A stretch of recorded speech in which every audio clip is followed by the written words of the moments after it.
Hello, welcome back to Let's Play Civilization 5 as Persia.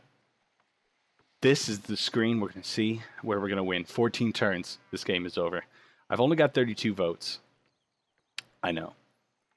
But I'm about to gain 2 more from World Ideology.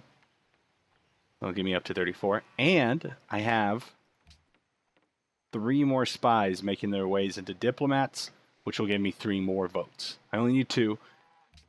That's going to give me enough. So, and I have every city-state as an ally. Yep, got that part taken care of. Also, this is going to get up. We're going to get another spy. We're going to be fine. I'm so excited that I'm actually recording this the same day as the previous session because I'm going to get done, and I'm excited to start another Let's Play. One of the problems with grand strategy games is that they often have boring endings. There's not very often are you flying under the wire and winning, pulling out a victory from the jaws of defeat sort of thing. Definitely not happening this time. We have such a lead technologically that despite not having fewer numbers of troops, they're superior technologically. I'm making a bunch of money. I've got all the city-states as allies, which is funny that there's enough city-states for me to have because I've lost 2 permanently to Persia, or not to Persia, I'm Persia, to Venice, because there was one down here, and I forget what it was, but I burned it down when I took it from Venice.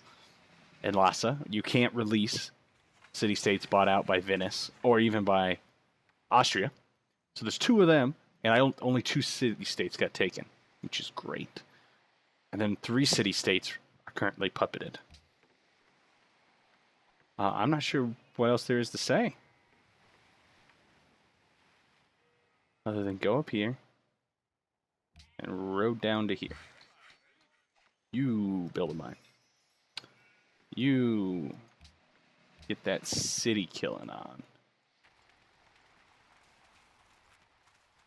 And then produce... Am I... Okay, I'm just wondering if I'm finally going to build that damn stable that I've ignored for so long. We're going to build that because why not? We have an extra. Great engineer. Should be fun. Now hit next turn.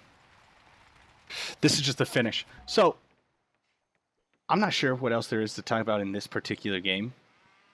It went so well. It's hard to argue that I could have done much differently. We're going to do something to piss some people off. If we go here, if we go here, we can take all these spots. If we go here, we'll just take that one. So yeah. I'm actually going to build a citadel. Yes. I'm sure you liked that. Bet it was the highlight of your day. So now she's going to get into here. I can move up troops here in case I want to attack that. Who knows? Maybe I'll do it. But she can't fight me. And I've got... Yeah, it's fine.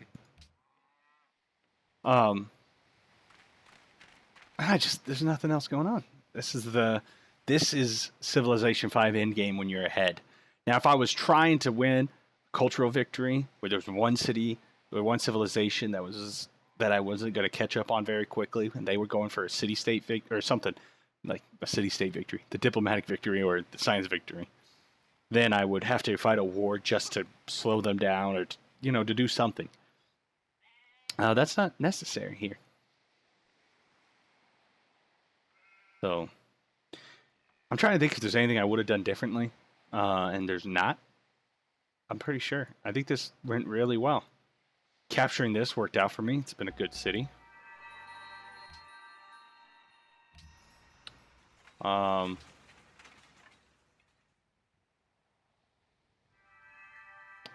Which city-state? I wish I could just check. 149. 139. I want to know which one I'm lowest on. 164. 118. 138. 196. 306. 286. I just want to know who needs the trader out the most. Anybody. So it's just highest gold. Hong Kong. Might as well. Oh, create a great work. Yeah. Okay. So now we're going to move you. Well, we're going to switch them. Fortify. Set up and fortify. Oh, we're going to start a golden age. We're going to rock. As Persia, we've had so many golden ages. We had that one super golden age in the middle. I don't find any reason. I guess we'll just do wealth. Because again, we're at the point now. We're pretty sure I've won. I don't think there's much anyone can do to stop me. No, they could. In theory, their one thing they could do is buy out a city-state turn before the vote. Biology. I'm not concerned about biology. Biology was this long ago. I've discovered all these tech things. It's in the industrial area. You can have biology, whoever mystery spy.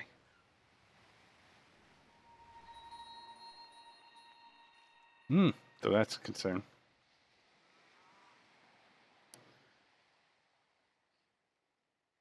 Ultimately, I don't think there's really any chance, though, of anyone stopping me. It appears Japan is doing a pretty decent job of holding off Amsterdam. The Dutch. So they're probably going to hang on. I don't have to worry about the Dutch getting 2 more pretty good cities. From the looks of it. They don't really gain any resource advantage, but they're the AI. They're not all that concerned about it. They don't think like that. As a player, I have to think like that because I have so many disadvantages. Oh, cool. I get another spy. Cool. Awesome. Oh, yeah, everyone gets promoted. Where's my new unassigned? So who doesn't have one yet? I think Ethiopia doesn't. So it's going to give me enough votes. I'm going to easily be able to win this on the first vote. And if you didn't know, if you don't win on the first vote, what happens is the two civilizations that had the most votes for them get 2 more votes. So it escalates itself. And I don't think it worked like that in Civilization 4. I know it didn't work like that in Civilization 3. How it worked is you had to get enough. And actually, I think in Civ 3, it might have gotten harder. You didn't win on the first one. Or if you didn't win on the first or second one, you were basically screwed by the third one. I don't quite remember the exact details. I think it was something like that. How many civilizations are left other than me? All of them. We haven't wiped out a single civilization. Yeah, so there's 8. And I count as 1, so there's 7. So even if one of them loses their city, there's still another one I can put my diplomat in. Oh, Austria. I don't have a diplomat in Austria. Yep, that's what it is. So set up and fortify. Trade route, trade post or whatever. Set up and fortify. Use production. The research lab. Sign delegates. So I have 34 votes. 1, 2, 3, 4, 5, 6, 7. 28. So I'm going to put in 9. Even though I'm pretty sure Venice will vote for it. 29. And then another 5 over here. Because I purposely installed that one to screw over Austria. I don't want a game repealed. I don't need your aluminum. Trust me, man. I do not need strategic resources. One thing I don't think Civilization 5 managed to hit in its goals was the scarcity of resources. They added the actual number of resources to units thing. And the truth is, only early when you first discover the resource is it a problem. And of course, I'm not arguing that now in the information age that iron and horses should be super important for me. But the truth was, I never needed iron or horses. I was never behind it. So if I ever wanted to use it, I didn't. But then again, I also didn't go for super military-based game, so I didn't need to build those units. I was fine with pikemen, which is partially also related to the civilization I played. Everyone's plotting. So in 10 turns, I win. 37 votes, I only need 36. Well, let's finish this out, right? 2 turns to our hotel. We're going to get radar. We're going to upgrade those. Congratulations.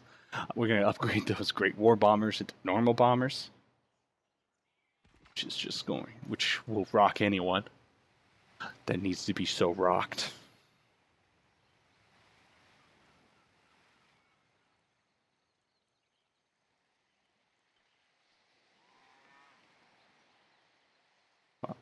The difference between bombers and Great War bombers, first off, bombers are just more powerful, right? 45 as opposed to 50? Oh, that's a fighter. 65 as opposed to 50. But operational range, that says 10, this is 6. That's way further.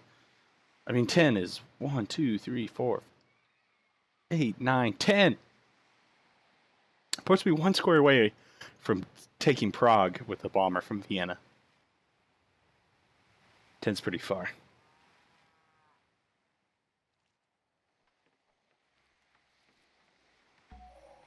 Nope. Oh, got another great engineer. There is literally nothing for me. I don't think there is a... Okay, no. Pentagon and Great Firewall I could build. And the Hubble Space Telescope. Which I don't think I'm going to get to. So we're going to go down this route to upgrade my Immortals. Though we're never going to get to that point. I mean, I highly doubt we'll ever get to that point. Let's move you over here. Because if I do get Pentagon, I'm going to build it here. Use production, airport, production, solar plant. Next turn. Oh.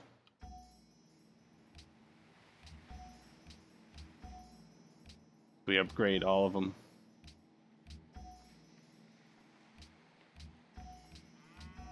Money well spent.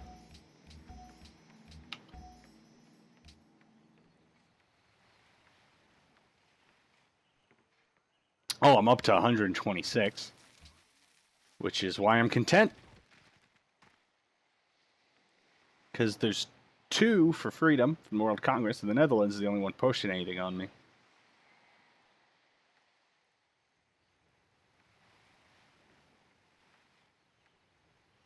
Japan's going through... The Iroquois still don't even have a ideology. I thought that was a great addition in this version. In Brave New World, I loved ideologies. I did add something to endgame. I just haven't had a game yet where I've actually been contested in the endgame. And I'm aware they happen. I've seen other people's, Let's Plays and other people's AARs and stuff talking about their games where they barely managed to pull out a win. But, I mean, I'm ahead in tech. Or, I'm ahead in tech by far. I'm ahead in score by far.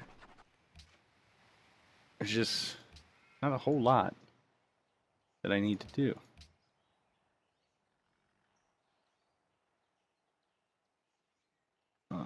So, from 76 to 91. So, yeah. Fortify everybody. Get you here. I'm in the Golden Age. I was able to do that in 1 turn. This one guy is building my railroad all the way back. Oh, this city finally came out.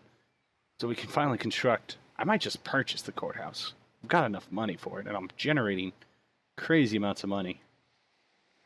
Probably partially thanks to the Golden Age.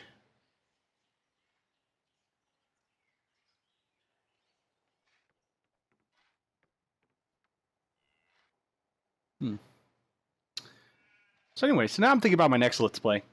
I mentioned last episode, and I mentioned much earlier, that I thought about doing a coastal civilization. I often don't have a lot of coastal cities when I play because I play civilizations that get me stuck inland, and then I stick inland. And there's reasons for that. One is greater resource diversity.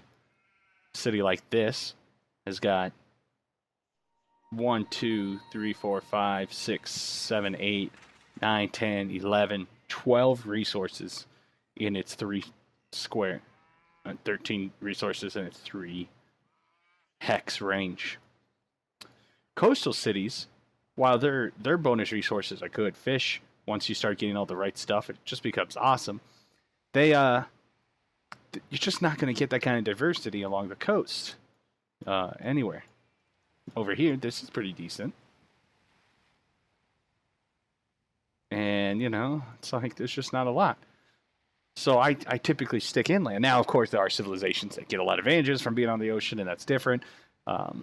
Having a city on the ocean is an advantage in and of itself because then it can build frigates and stuff, and frigates are very powerful. I never even built a frigate in this game because I just didn't have a city with the production to make it worth it. But you can win domination victories using frigates and privateers and just taking everyone's coastal capitals. So the next game I want to do that, and what I'm thinking I'm going to play is I want to play as a civilization that's in the lower tiers, what people consider tiers, due to the fact that I've played in Let's Plays. I played as Maya and Persia, which are both considered upper tier. And then in other games I played on Immortal, I've played as Ethiopia, which I think is mid-upper tier. Poland, which is what people will call God tier, because Poland's ability is so good, and its unique ability building is good. Its unique unit's not bad, but unique ability alone carries it to huge victories. I just remembered. Upgrade. Great. Upgrade. So I want to choose a lower tier one, and maybe that'll provide me a good challenge, maybe even a defeat while I'm recording. Because you know what, I wouldn't even mind. Anything's possible. Okay, next city. Purchase a courthouse. Focus on production.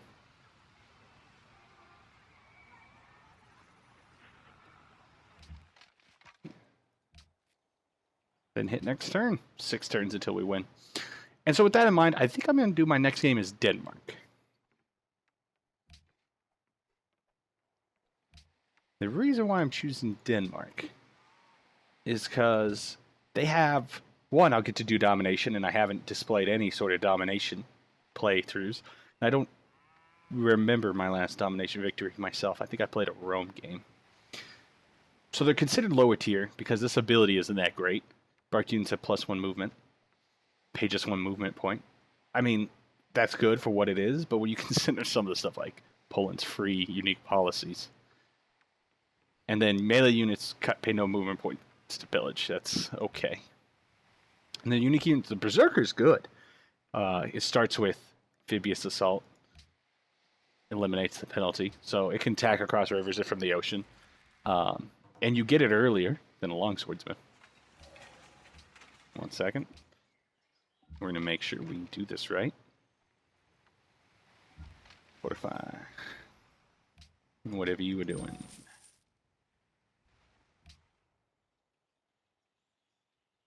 Just produce wealth.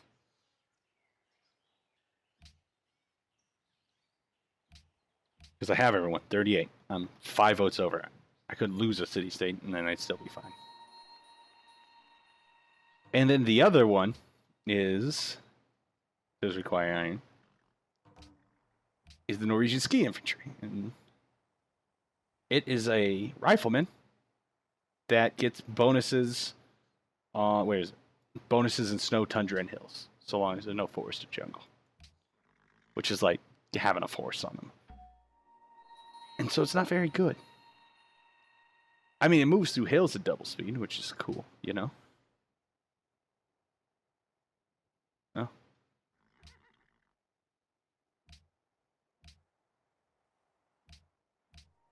Well, that's over. Don't gotta worry about that anymore.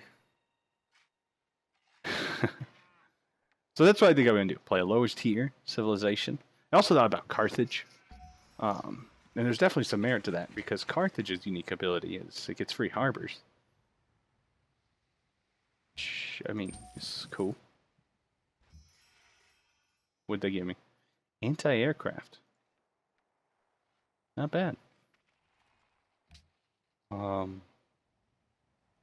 Hospital. Carthages, they get free harbors, and they can move across mountains once they get at least one great general. And since I like to play in Fractal maps, there's something to that. Because there are decent mountain ranges, as you can see. I should just look at the map. They actually have a flat continent. There's not a lot of mountains over here. There are over here, though. This. Got some over here. That's at least some merit. But then their units aren't something like, I think their elephant replaces the horseman, which is in a weird. The horseman's always already in a weird spot technologically. And then what else? Oh, and then they have something that replaces the trireme, which is cool. So they can wage some effective ancient classical wars. And then after that, they fall off. They don't. After that, they don't really get much. But I think I'm going to go with Denmark. Also, I built a fighter. Was not what I meant to do. It looks so similar to me on this screen. But at this point, we just want to get through 3 turns until I win.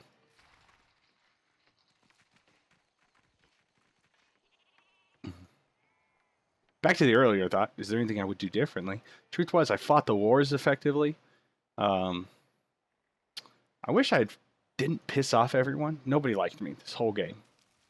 Nobody. I wish that I could have done something to eliminate that.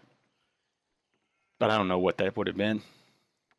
And ultimately, it obviously didn't cost me much, even when I fought wars against 3 civilizations. I had the terrain and the right troops to push on. One thing I really wish I could have done, though, was save all my Immortals and have all 5 of them left at the end. But I lost 2. Right, Immortals. Nope, you can no longer see it because I've added so many abilities.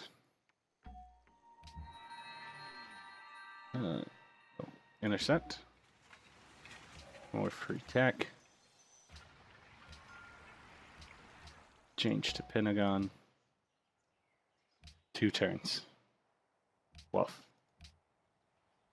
Airport. Workshop. Oh, here. Fortify. Next turn will be 1 turn away, so we're 2 turns. Yeah, because it shows up there.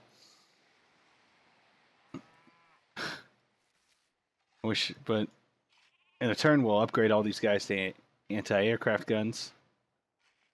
Or no, sorry, anti-tank guns.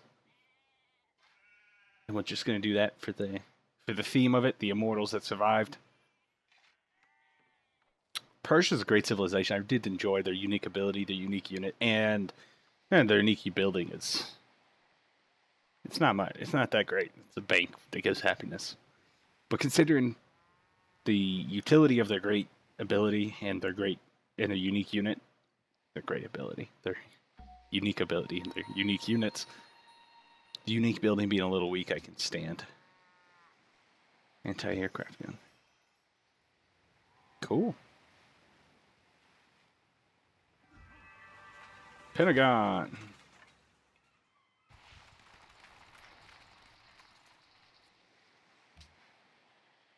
Back to wealth. You. So we will actually get them up to helicopters. Immortal helicopters. Are you serious? Lost all that stuff in the invasion. Hale's finally got to the atomic era. Meanwhile, I'm completing not the last, but I'm completing the tech in the atomic era. And I've got 2 in the information age. So next we'll be able to vote. And then turn after that, game's over.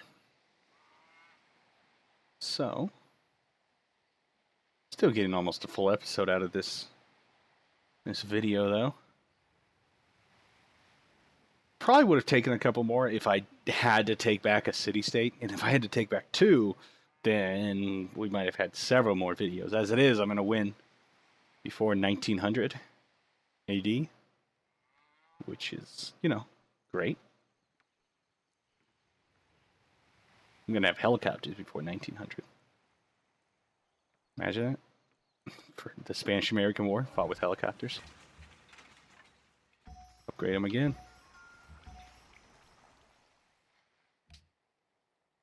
Up here, build an aqueduct. Research. Get up to stealth bombers. Though I'm never going to get there. Oh yeah, because it's time for me to win.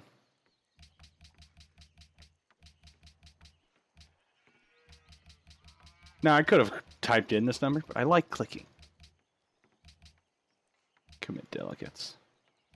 Next turn. Let all the AI do their last thing. I thank anyone that's been watching this. I hope you enjoyed it. I hope there were no problems.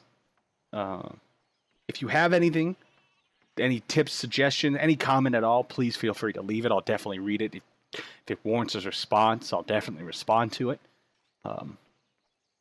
No matter how long. Get that notification on YouTube. If you're looking at this months down the line, I'll still respond to it and what I think. If you have any suggestions for Let's Plays you think I should do, go ahead, throw them at me. I like to play strategy games and turn-based strategy games, but I could probably do role-playing games and other things. Let me know if there's anything else you're interested in. I play PlanetSide 2. I do play some League of Legends. I'm not super good at that. Play Hearthstone. I'm decent at that. And I haven't played StarCraft in a while, but do that. If you want to see streaming, I can do some of that. Anything. I just enjoy playing games. I enjoy talking about them. And now that I finally have a processor that allow me to do this stuff while playing and a mic that doesn't sound like complete crap, I'm enjoying doing this. And screen. I've triumphed. Triumphed over your foes through the art of diplomacy.